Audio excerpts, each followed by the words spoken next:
क्या सरकार ने आपको रुपया दिया था? ना आपको रुपया दिया, ना रुपये का नोट दिया। यह ध्यान रखिए, जो आपकी जेब में है यह रुपए का नोट है, रुपया नहीं है। और जो डिजिट उसने सरकार ने बनाई, अब वो सरकार ने वो डिजिट घर पे बनाई या कानून के तहत बनाई? अगर कानून के तहत बनाई तो हम देनदार हैं पूरे 100%। ठीक है ना भाई? अगर उसने नियम के हिसाब से वो डिजिट बनाई थी तो हम देनदार हैं। लेकिन अगर उसने अपनी मर्जी से बनाई थी, फिर भी दोगे क्या उनको? फिर भी देनदार हैं। फिर हमारी क्या देनदारी उसको? अब नियम पे आते हैं कि वो नियम कौन से हैं, वो कानून कौन से हैं। सबसे पहली बात, सबसे बड़ा नियम नेचुरल लॉ, कुदरत का नियम। ठीक कह रहा हूं जी वकील साहब? जहां भी कानून में और नेचुरल लॉ में, यानी कि अपने संविधान वाले कानून में और कुदरती न्याय में जैसे ही कॉन्ट्राडिक्शन आएगा, कुदरती न्याय जीतेगा। ठीक कह रहा हूं जी? कानून अपना कदम पीछे हटा लेता है, कुदरत का न्याय हमेशा सबसे बड़ा है। यह मैं कानून की भाषा में बोल रहा हूं, हमारे वकील साहब बैठे हुए हैं। जहां मैं, हाँ, यूनिवर्सल लॉ, जहां भी मैं गलत होऊंगा वहां ये मुझे टोकेंगे, वहां ये बताएंगे कि नहीं डॉक्टर साहब ये वाली लाइन आपने गलत बोली है ना? क्या हुआ, ज्यादा जोर का था क्या? अच्छा, तो मैं थोड़ा दूर कर लेता, मेरे को बताते है ना? समझ गए आप बात? है ज्यादा कम होगी, खत्म ही होगी। तो जैसे ही सुनो सुनो सुनो भाई, जैसे ही सरकार का न्याय, अदालत का न्याय और कुदरत का न्याय, जिसको यूनिवर्सल लॉ बोलते हैं, जैसे ही उन दोनों न्याय में कॉन्ट्राडिक्शन आएगी तो जीत होगी यूनिवर्सल लॉ की। तो आपको उस कागज के टुकड़े से डरने की जरूरत बिल्कुल भी नहीं है, क्योंकि वो कुदरती न्याय नहीं है। वो टुकड़ा जरूरी नहीं है कि वो कुदरती न्याय हो। समझ आ गई अब बात आपको? अब अगला स्टेप बढ़ दो आगे, इससे आगे अब आता है, क्या सरकार ने वो रुपया जो छापा है और जो आपको दिया है या वो डिजिट है, ये तीनों चीजें यदि कानून के तहत हुई हैं तो हम देनदार हैं, और यदि वो कानून के तहत नहीं हुई है तो बैंक को, जिसने भी वो किया है, उसको सजा होनी चाहिए। कुदरत का नियम यह कहता है कि पैसा कमोडिटी नहीं है। पैसा, रुपया पैसा लेन देन का साधन है, लेन देन का माध्यम है, और वो एक स्टैंडर्ड है, वो एक मानक है। और दुनिया का कोई कानून, कोई सरकार, कोई तानाशाह किसी मानक को नहीं बदल सकती। गलत तो नहीं कह रहा जी वकील साहब? ठीक है ना जी? मानक को बदला नहीं जा सकता। तो यदि किसी सरकार ने मानक बदला है तो यह मानव इतिहास की सबसे बड़ी ठगी है। वो सरकार पिछली हो, वो सरकार ये हो, हमें इस बात से कोई फर्क नहीं पड़ता। मानक, बदला हुआ मानक स्वीकार नहीं किया जाएगा। मानक मतलब कैसे, इसको समझने के लिए कि हम जब ये कहते हैं कि 1 मिनट में 60 सेकंड होते हैं, तो ये मानक है। समय को मापने का जो मानक है वो सेकंड है, घंटे है। 1 घंटे में, वीर सिंह के पास है, चाबी दियो भाई गाड़ी की। तो 1 घंटा जो है वो 60 मिनट, और 60 मिनट बराबर है 1 सेकंड। इसमें कोई भी सरकार अपनी सुविधा के हिसाब से 0.0000001% भी चेंज नहीं कर सकती। समझ गए?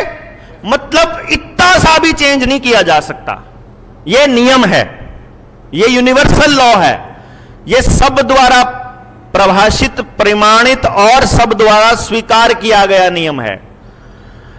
अब आते हैं यूनिवर्सल लॉ में रुपए का मानक क्या है। जैसे किलोग्राम है, लीटर है, मीटर है, सेकंड है, घंटा है, ये सब मानक हैं और ये पूरी दुनिया में एक ही हैं। तो अब आते हैं रुपए का जो मानक है उसको क्या था। पहले पूरी दुनिया में जो मानक होता था वो सोना और चांदी ही होता था, और चांदी भी कम होता था, सोना ज्यादा होता था। सोना ज्यादा इसलिए होता था क्योंकि सोने का अक्षय नहीं होता। क्षय मतलब उसका झड़ना नहीं होता, वो खत्म नहीं होता, वो मतलब ऐसा नहीं होता कि आपने 2 किलो गाड़ा था धरती में, 10,000 साल बाद भी अगर निकालोगे तो 2 किलो का 2 किलो ही निकलेगा। क्या होगा, कोई मिलीग्राम में या ग्राम में कोई थोड़ा बहुत कम मिलेगा। वो समझ गए बात।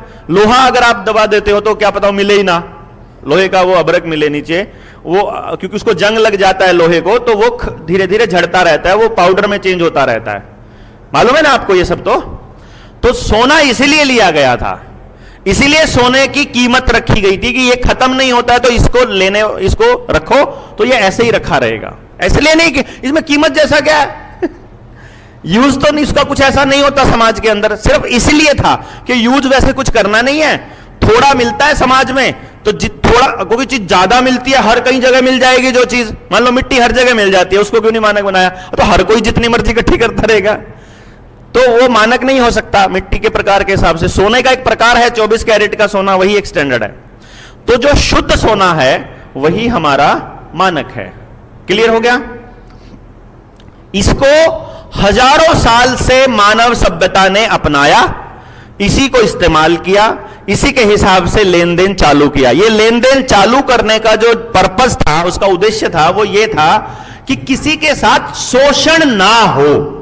जो उसका मूल जो उसका उद्देश्य है वो है शोषण नहीं होना चाहिए। क्योंकि पहले क्या होता था, जब हम वो करते थे, क्या कहते हैं, थोड़ी बढ़ा दे यार आवाज, मेरे को ज्यादा जोर से बोलना पड़ रहा है।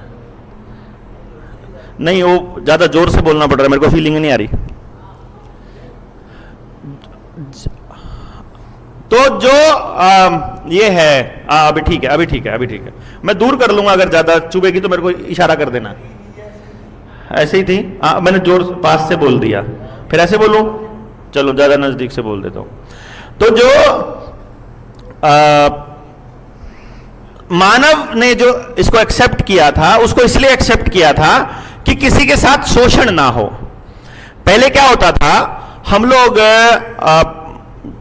उसके अनाज के बदले में दाल दे दी, दाल के बदले में कपड़ा दे दिया, कपड़े के बदले में जूते ले लिए, जूते के बदले में घास ले लिया, घास के बदले और सामान, अनाज के बदले में मतलब कोई भैंस ले ली, गायें ले ली, ऐसा करके वो सामान के बदले में सामान होता था।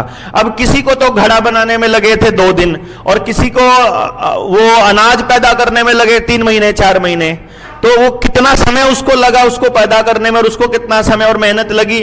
तो इसमें कई बार ना शोषण हो जाता था व्यक्ति का, सामान का जो मोल है वो ठीक से नहीं लग पाता था।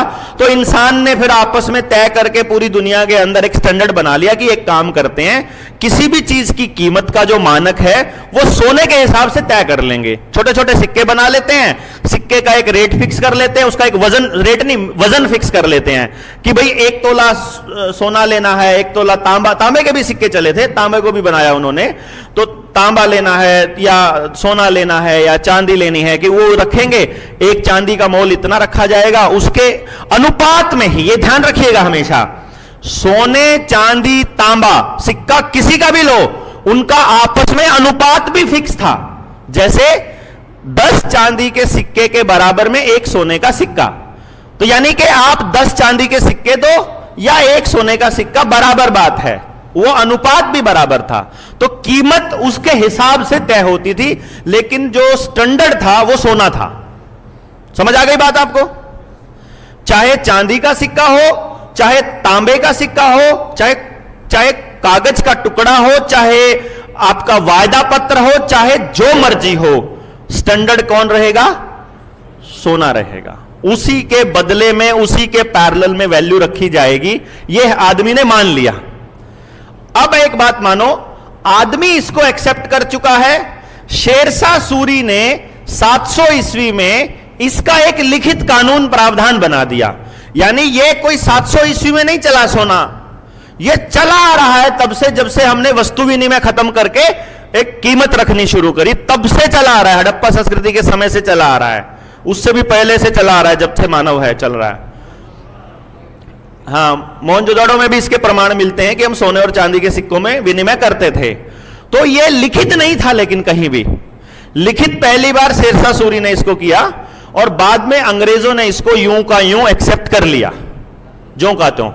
और अंग्रेजों ने लूट मचाने के लिए पहली बार एक चेंज किया, जिसमें उन्होंने 1882 का जो पेपर करेंसी एक्ट है, जिसका वर्णन उसके अंदर है कि पहले जो एक सोने का सिक्का था, जो उसको मोहर बोलते थे, एक मोहर जो है वो 10 चांदी के सिक्कों के बराबर थी।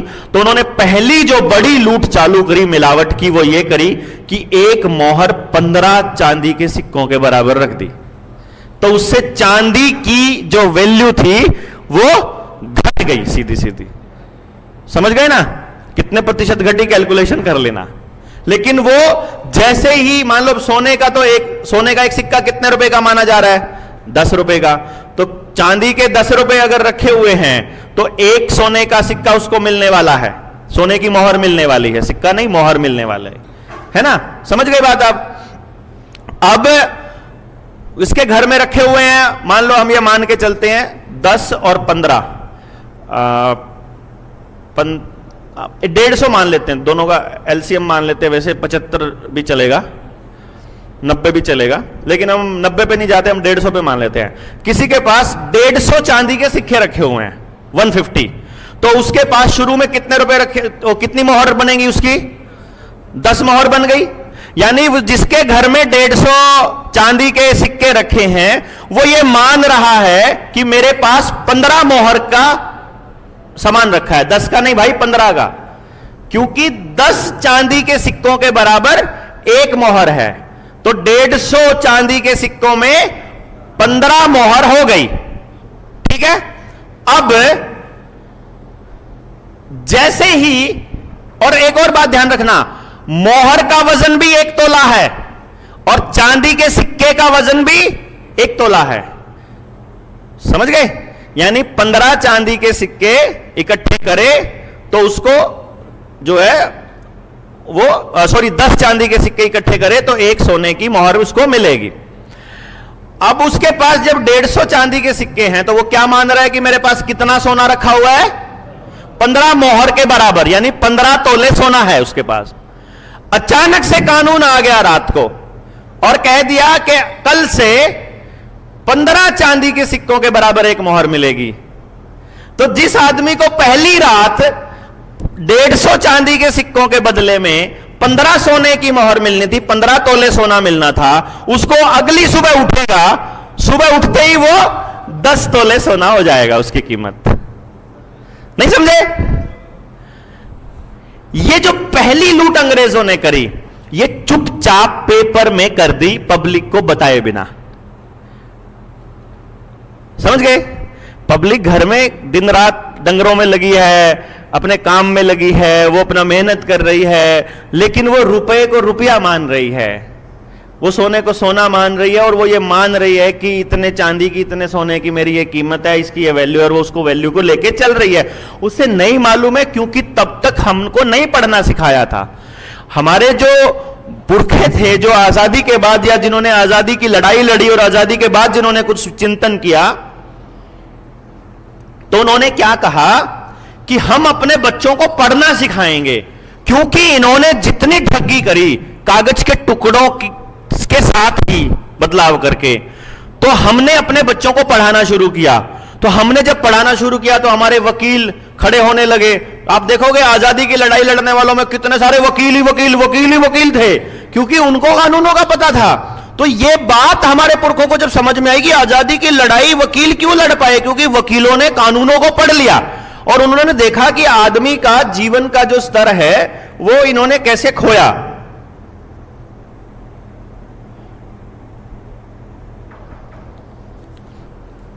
ठीक है, समझे बात। अब वो कहता है कि भाई पढ़ाई इन्होंने अपने लोगों को चालू कर दी है, अब ये लोग यूपीएससी की पढ़ाई पढ़ेंगे, अब ये लोग इसकी पढ़ाई पढ़ेंगे, और इसकी पढ़ाई पढ़ने के बाद में हमारे बारे में सारा जान जाएंगे। तो उन्होंने आपकी पढ़ाई को ही आपके रोजगार के साथ, पैसे के साथ जोड़ दिया। यानी हमको हमारे पुरखों ने पढ़ाई के पीछे इसलिए लगाया था कि तुम पढ़ो लिखो, जो ठगी कर रहे हैं उसके बारे में जानो, और हमको वो ठगी के बारे में बताओ। समझ गए। गड़बड़ हो गई भाई। बच्चों को लगा दिया नंबरों के पीछे है। और वो जो कानून थे उनके बारे में तो आप में से कितने लोगों को पढ़ने की आदत है, ये मेरे ख्याल से बताने की जरूरत नहीं है।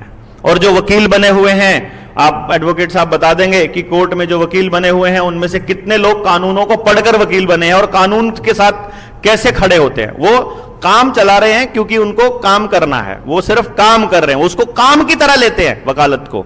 वो उसको इसलिए नहीं लेते कि हम इसको पढ़ें, इसमें देखें, इसके लूप होल ढूंढें, समाज को बताएं, जो ठीक करने की बात है उसके लिए समाज को तैयार करिए। इसके लिए कोई काम नहीं करता है।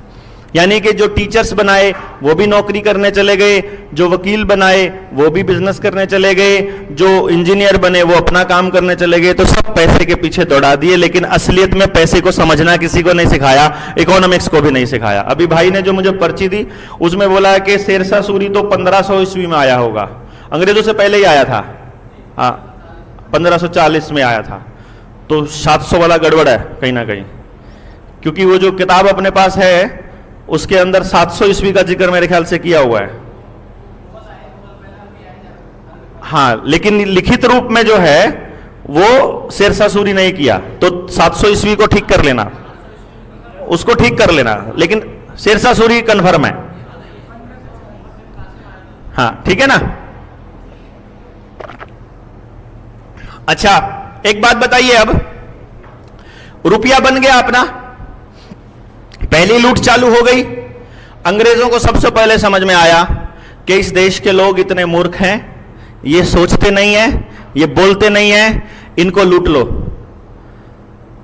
और वो कानून में उन्होंने अंकित कर दिया कि एक मोहर की कीमत 15 रुपए, एक मोहर की कीमत 15 रुपए, और रुपए का मतलब एक चांदी का सिक्का।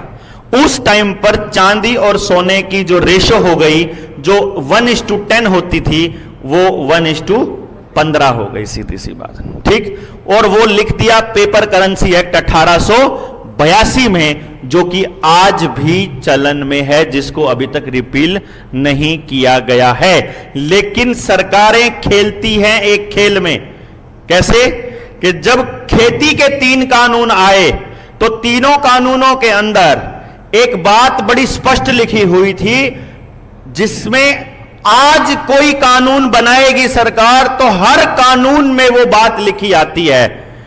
वो क्या कि यदि भूतकाल में कभी किसी कानून में या कहीं पर भी इस कानून के कॉन्ट्राडिक्शन में कोई कानून आता है तो ये आज वाला कानून ही चलेगा, पुराने वाले कानून रद्द माने जाएंगे।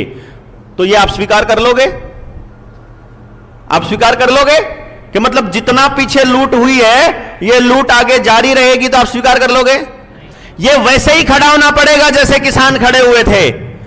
किसान खड़े हुए, तुम्हारा ये कानून नहीं चाहिए, सरकार ने बोला कमेटी बना देते हैं, उन्होंने बोला नहीं मानते कमेटी, हमको मालूम है तुम कमेटियां कैसे बनाते हो।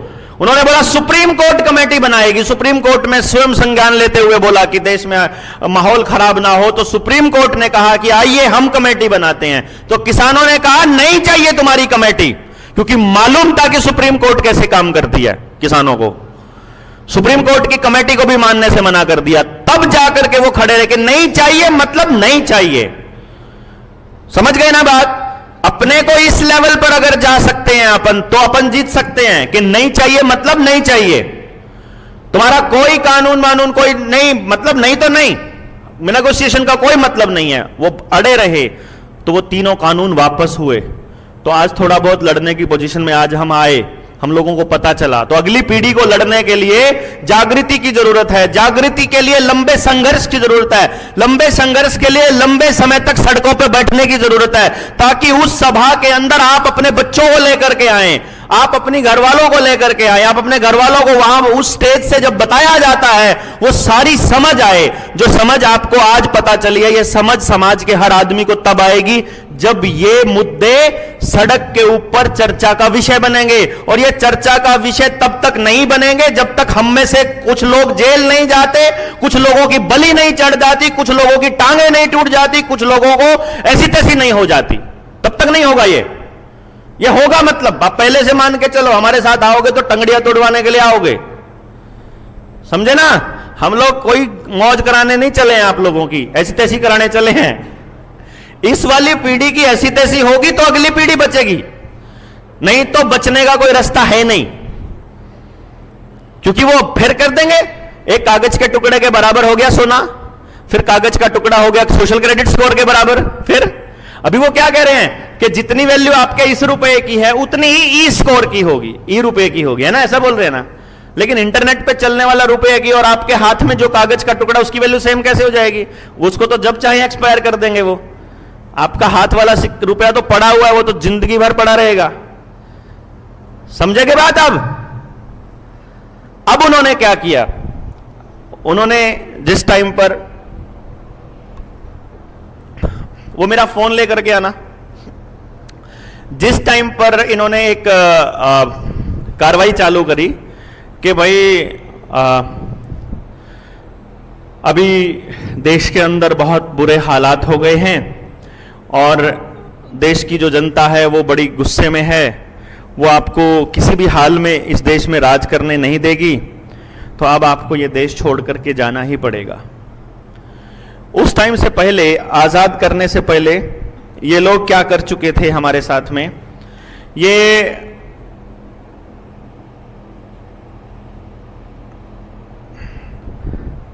कुछ कानून बना चुके थे आरबीआई एक्ट के जरिए। जब इन्होंने आरबीआई एक्ट बनाया तो उसके अंदर कुछ चीजें इन्होंने डाली थी कि भाई हम जितना भी नोट छापेंगे उसके अंदर पेपर करेंसी एक्ट का जिक्र है, पेपर करेंसी का जिक्र है। जब आरबीआई एक्ट बनने से पहले ही पेपर करेंसी एक्ट 1882, फिर paper currency act, coinage act 1907, 1906 ये आए, जिसके तहत उन्होंने कुछ नियम निर्धारित किए कि एक जो रुपया है उस रुपए को जब हम छापेंगे, रुपए का नोट जब हम छापेंगे तो उसके बराबर में हम इतना सोना रखेंगे। जो हमारे बड़े बुजुर्ग हैं उनको मालूम है कि रुपए के बराबर में सोना रखा करता है आरबीआई जितना भी छापता है, लेकिन वो कितना रखता है वो पेपर करेंसी एक्ट 1882 में वर्णित है कि एक रुपया बराबर है 777 मिलीग्राम सोना। क्यों? क्योंकि 15 रुपए के बराबर क्या है? एक मोहर, और वो किसकी है? सोने की। एक सोने की मोहर 15 रुपए के बराबर है। वहां चांदी का कोई जिक्र नहीं है, यह ध्यान रखना। चांदी वर्ड अभी हम लोग निकल जाएगा जबान से, क्योंकि चांदी का रुपया और एक कागज का रुपया, इस दोनों में कोई फर्क नहीं है, यह आपको पता होना चाहिए। रुपया रुपया होता है, चाहे किसी भी धातु का हो, वो धातु नहीं होता, वो मानक होता है, मापने का यंत्र होता है, उसकी वैल्यू बराबर होती है। और इसका सबूत आपके सामने ये है। ये मेरे पास 5 रुपए का नोट है, पुराने वाला। ये मेरे पास, ये तो नए वाला है 10 रुपए का, और ये मेरे पास 3 रुपए हैं पुराने वाले। 2 पुराने हैं, एक नया है। 1 रुपया है मेरे पास, इसके ऊपर लिखा है 1 रुपी इंडिया 1944, 1944 का रुपया।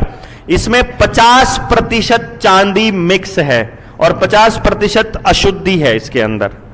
अब इसमें जाएंगे 1 रुपी इंडिया, यह है 1877 का 1 रुपया। ये प्योर चांदी है, 100% चांदी है इसके अंदर।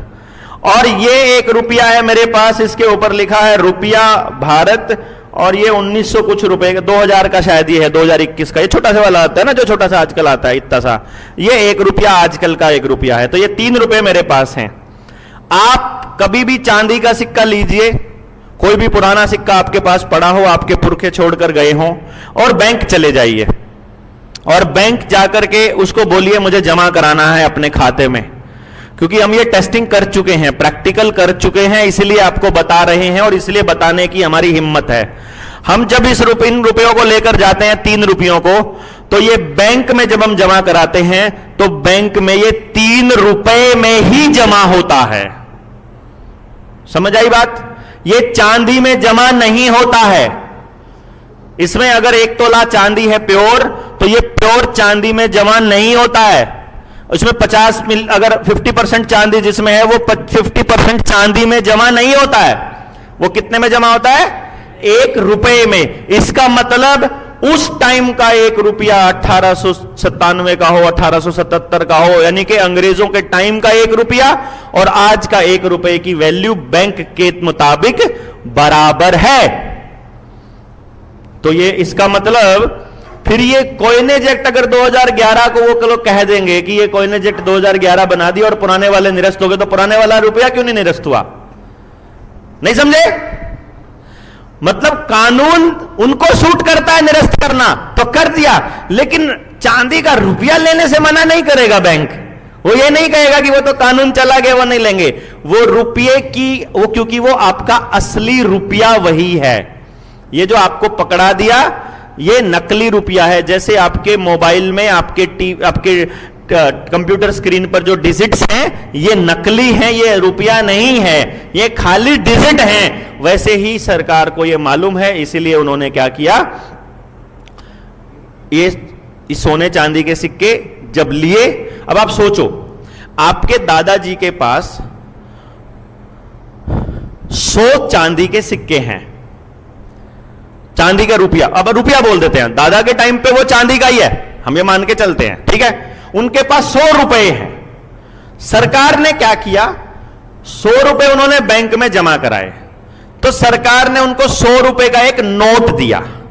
उस नोट के ऊपर एक लाइन लिखी, उस नोट पे लिखा आई प्रॉमिस टू पे द, ये मेरे दादा के टाइम की उसकी बात बता रहा हूं मैं, नोट की जिस पे लिखा हुआ है I promise to pay the bearer on demand, जो आजकल के नोट पर नहीं लिखा होता, on demand the sum of 5 rupees at any office of issue, ये भी नहीं लिखा होता, at any office of issue, ये उस पे लिखा हुआ है। मतलब इस पे लिखा है कि दादा ने जो 100 रुपए जमा कराए हैं उसके बदले में जो ये 5-5 रुपए के 20 नोट मैंने दादा को दे दिए, तो बैंक कह रहा है कि गवर्नर ने ये प्रॉमिस कर दिया कि जो तुम्हारे 100 रुपए रखे हुए हैं इसके बदले में ये 20 नोट मैंने 5-5 के दे दिए, और मैं प्रॉमिस करता हूं कि जब तुम चाहो अपने रुपए मुझसे ले सकते हो, उसके बदले में रुपए का नोट मैंने आपको दे दिया। समझ गए? 5 रुपए का एक नोट आपको दे दिया रुपया लेकर के, और बोला जब चाहो जिस मर्जी शाखा से चाहो अपने रुपए ले सकते हो, मैंने इस पे लिखा हुआ है, गवर्नर के नीचे साइन, यही होता है जिसका मतलब। अब सोचो आपके दादा ने जो रुपया जमा कराया वो चांदी का था, उसके बदले में आपके दादा को जो ये नोट मिला इस पे लिखा था ऑन डिमांड और eight any office of issue. अब वो नोट दादा ने दे दिया आपके पापा को, आप उन्होंने दे दिया आपको, अब आपके पास वो नोट है, तो वो दादा का पैसा रखा हुआ है ना वहां पर, नहीं समझे आप भाई? दादा का पैसा रखा है ना वहां पर, उसके बदले में, क्योंकि ये बात आपको याद रखनी पड़ेगी, आजादी से पहले तक और आजादी के बाद तक भी भारत सरकार और अंग्रेजों की सरकार और आरबीआई, ये तीनों में से कहीं भी किसी को भी मैं एक मान लो सारी एक ही हुआ है, ये उतने ही नोट छापती थी जितने का सोना इनके पास रखा हुआ है। ये ध्यान रखिए, यानी कि नोट अगर आपके पास आ गया तो उतना सोना वहां रखा हुआ था, असलियत में रखा था, इसमें कोई शक नहीं है, 1% भी शक नहीं है। और हर आदमी इतना भरोसे में सिर्फ इसलिए था क्योंकि उसे मालूम था कि वो जब चाहूंगा वो सोना मिल जाएगा। समझे?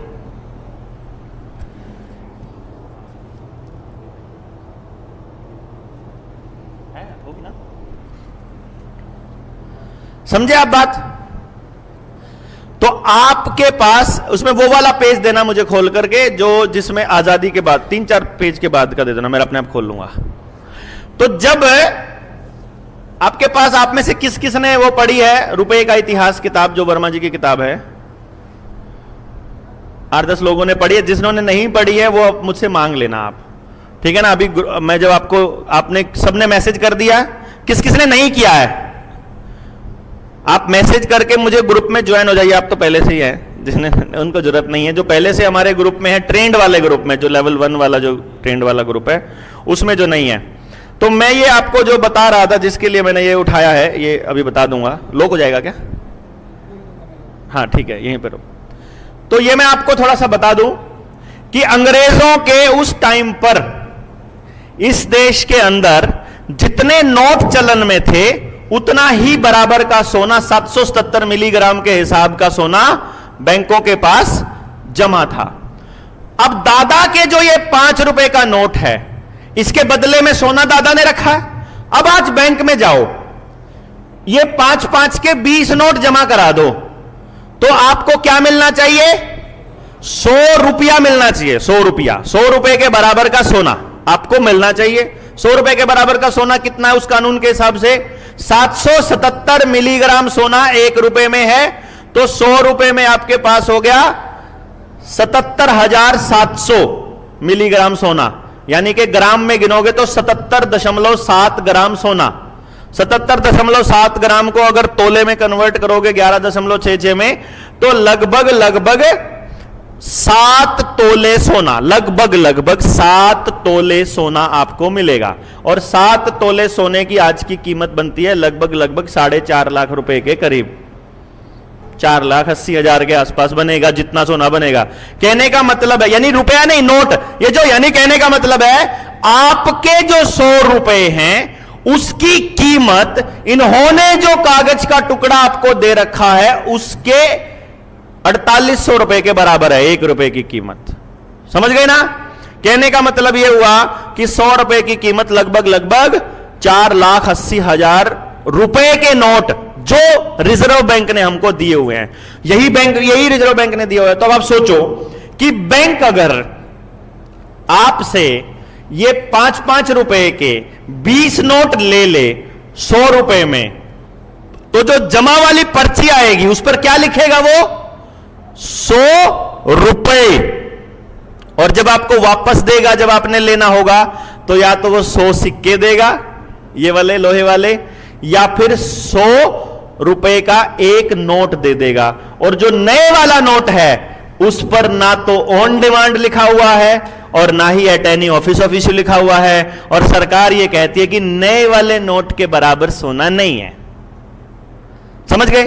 क्योंकि आपके दादा का जो नोट चलन में था वो सरकार ने ले लिया। अभी पीछे हुआ ना, 500 का नोट आपको दिया, 500,000 का नोट वो सरकार ने ले लिया, उसके बदले में आपको नया नोट दिया। यानी सरकार ये कहे कि पुराने नोट के बदले में तो सोना रखा था, नए नोट के बदले में नहीं रखा है, लेकिन हमने तो नया नोट पुराने नोट की कीमत के बराबर मानकर ही लिया था आपसे, या किसी ने उससे गलत मान के लिया था? आपको यह बताया था सरकार ने कि जो नया नोट दे रहे हैं ये खाली कागज का टुकड़ा है, इसके बदले कोई सोना वोना नहीं मिलेगा? बताया था क्या? है ना कमाल की बात? भैया आप कानून तक के तरीके से चल रहे हो ना, तो ये तो कानून बता रहा है। अब मैं आपको इस मानव इतिहास की सबसे बड़ी लूट बताता हूं जिसको कैलकुलेट किया था वर्मा जी ने। जिस वक्त भारत आजाद हुआ, सुनिए आप इस बात को, ब्रिटिश गवर्नमेंट को सिक्योरिटी के रूप में भारत के द्वारा, आप समझिएगा, ब्रिटिश हुकूमत अपने षड्यंत्र को सफल बनाने के लिए 1933 में अचानक से गोल्ड मानक खत्म कर दिया और सोने की कीमत 3 गुना बढ़ा दी। ठीक है जी, है? गोल्ड स्टैंडर्ड हटा दिया और सोने की कीमत बढ़ा दी। समझ गए? यानी अब जो नोट छापना शुरू कर दिया वो अपनी मर्जी से छाप सकते हैं, और जनता के हाथ में सिर्फ कागज के टुकड़े रह गए। भारत के लूटपाट के इतिहास की यह सबसे बड़ी लूटपाट और शोषण था। दिसंबर 2023 में प्रकाशित studies in applied economics, India's paper currency department 1862 से 1935, एमए करेंसी बोर्ड चार्ल्स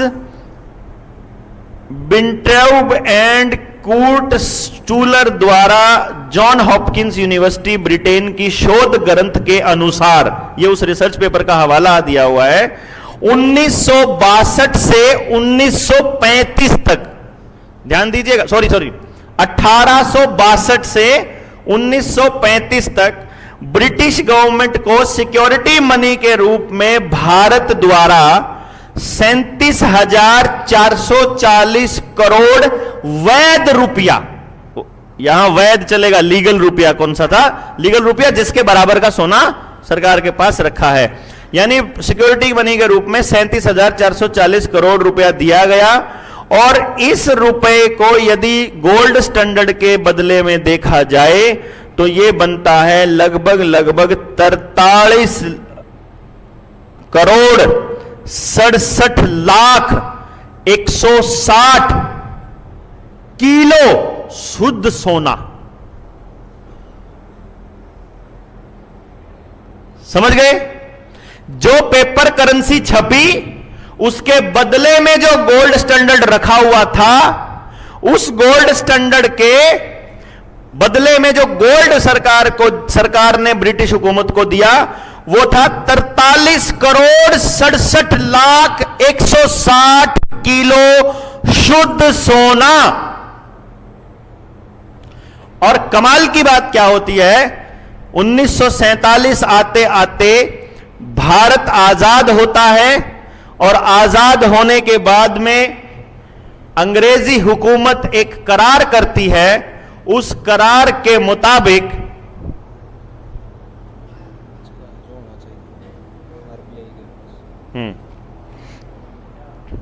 समझे आप, जो करार करती है कि हम आपके देश को आजाद कर रहे हैं, अब आपको रानी के जो सिक्के हैं और नोट हैं वो चलन में लाने की जरूरत नहीं है, हम अपना पैसा ले जाते हैं, तुम उसके बराबर में अपना नोट छाप लीजिए। और हुकूमत, जो अंग्रेजी हुकूमत है, वो अपने सिक्के जो चांदी और सोने की फॉर्म में थे लेकर के निकल जाते हैं, जो लगभग 43 करोड़ 67 लाख किलो शुद्ध सोना बनता है, और हमारे हिस्से में आ जाते हैं कागज के नोट।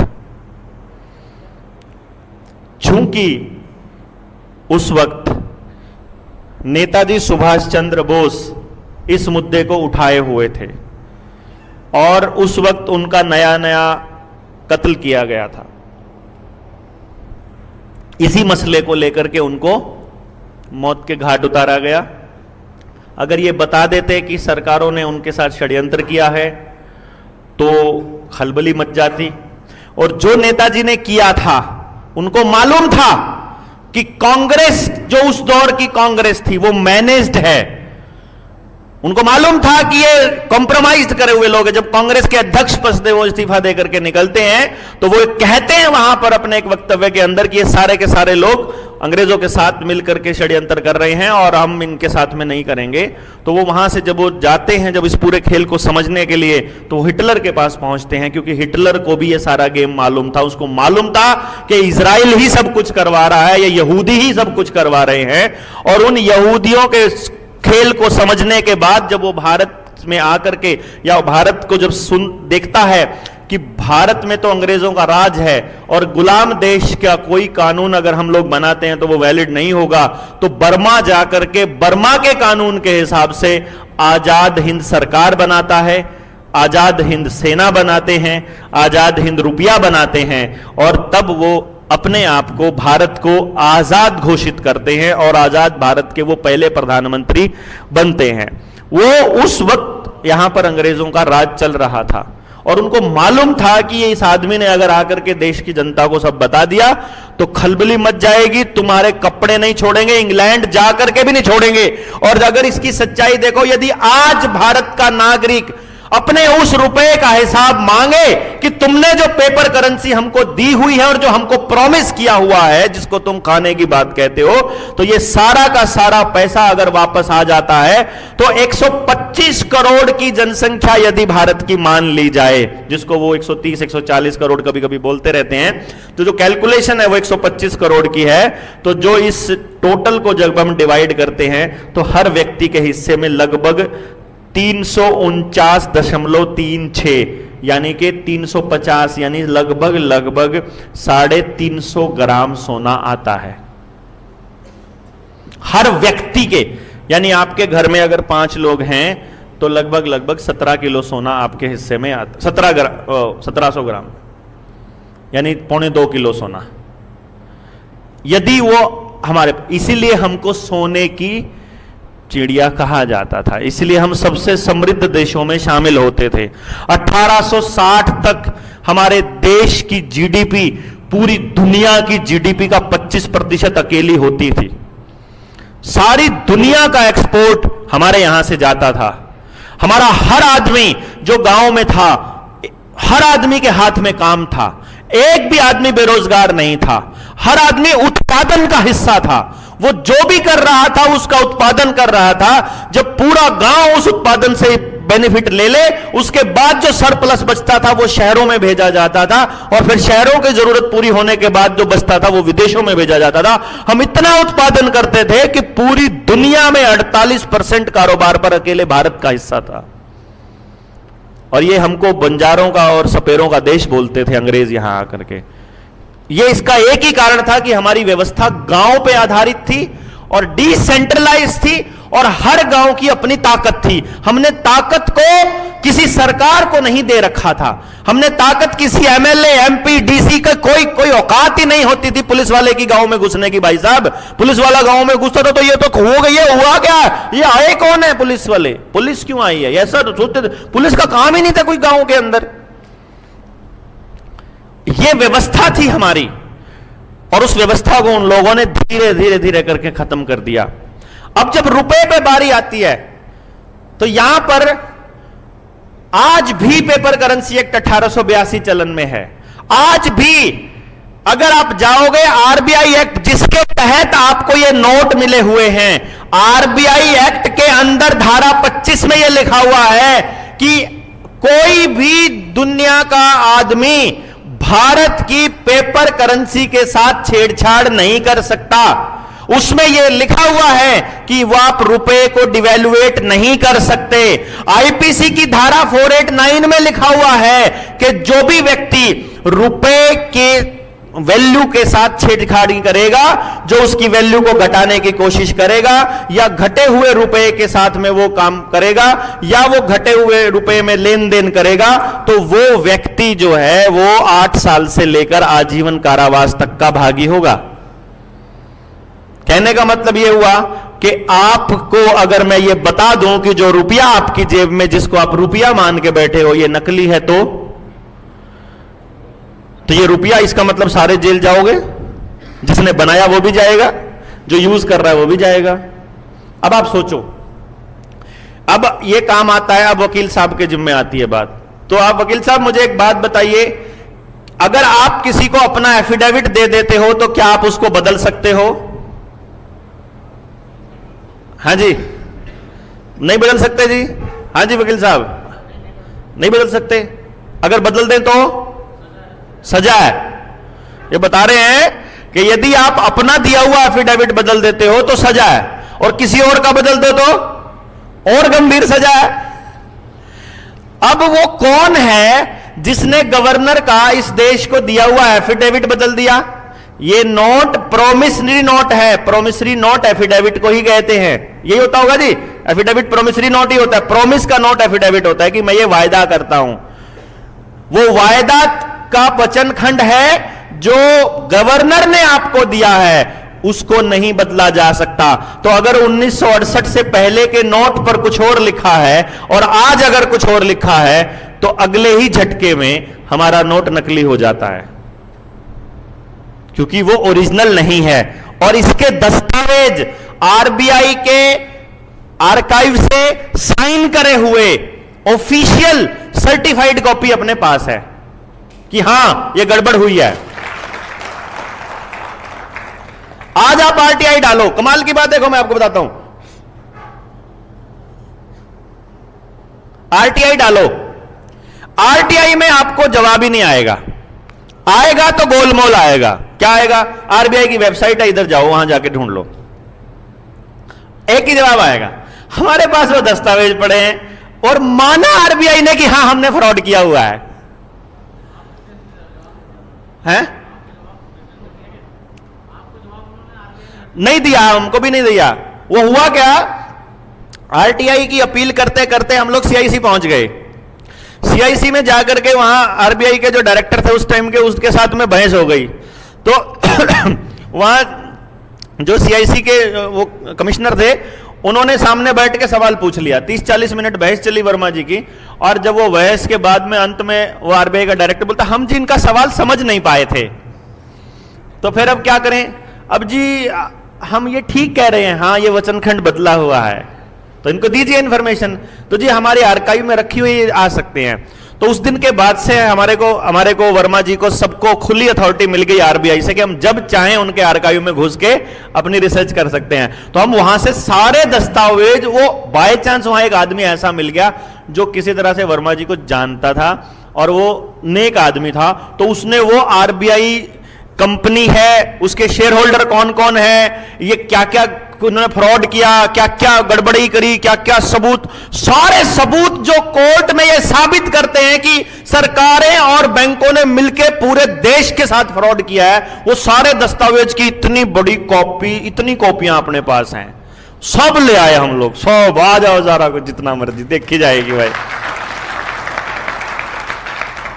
यानी कि ना वो आपको, अगर पेपर करेंसी एक्ट 1882 में जाओगे तो सरकार ने उसका डिजिटल मोड वहां डाला हुआ है, तो वो वाला पोर्शन काट के डाला हुआ है जो आपके काम का है।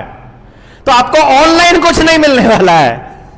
अगर आप कुछ ऑनलाइन ढूंढ रहे हैं, आप ढूंढोगे आपको कुछ नहीं मिलेगा, क्योंकि वो जो असली दस्तावेज है वो उन्होंने गायब करने की प्लानिंग करी है। और अब वो आपके हाथ में जो असली दस्तावेज है, यानी ये प्रोमिसरी नोट, ये गायब करना है उनको।